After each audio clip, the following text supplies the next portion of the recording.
Good morning to all students. Today we will study a story, The Fox and the Grapes.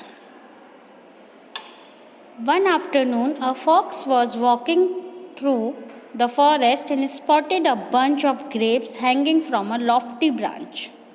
Just the thing to quench my thirst, said the fox. एक दोपहर की बात है, एक लोमड़ी थी. वो जंगल से गुजर रही थी और उसने वहाँ पर क्या देखा, एक अंगूरों का भरा हुआ गुच्छा वहाँ पर देखा. उसने विचार किया या सोचा कि इसको अगर वो खा लेगी तो उससे उसकी जो प्यास है वो बुझ जाएगी. Said the fox. फॉक्स ने ऐसा सोचा और कहा. Taking a few step back the fox jumped and just missed the hanging grapes. तो लोमड़ी ने क्या किया, कुछ कदम पीछे बढ़ाए और एकदम से दौड़ के आई और उसने उस गुच्छे को, अंगूर के गुच्छे को पकड़ने की कोशिश की, लेकिन उसके मुंह से वह छूट गया. Again the fox took a few paces back and tried to reach them. दोबारा से लोमड़ी ने वही किया. दोबारा से उसने पीछे की तरफ बढ़ी और उसे पकड़ने की छलांग मारी और उसे पकड़ने की कोशिश की. बट स्टिल लेकिन फिर भी वो क्या हो गई, नाकाम हो गई. Finally giving up.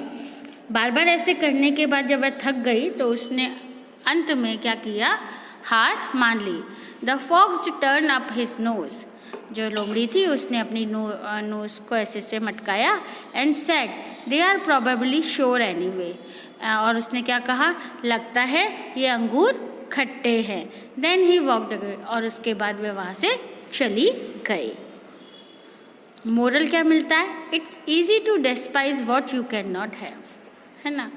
मतलब अगर किसी काम को वो नहीं कर पाते हैं, कोई भी नहीं कर पाता है, तो वो उसमें कमियां बता ही देता है.